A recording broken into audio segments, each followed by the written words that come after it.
Hey everybody, welcome to Shimyungdo TV. Today's tip is on bullying, and we're going to be talking about what is it that you do. What is the first thing you do when you have a bullying situation for your child? Whether it's in school, it's in the park, wherever it may be. Okay, it's a situation that needs to be handled.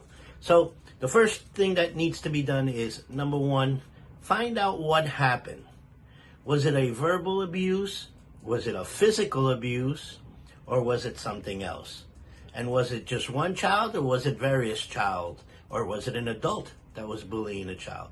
Okay, we need to make sure that we specify exactly what is it that happened.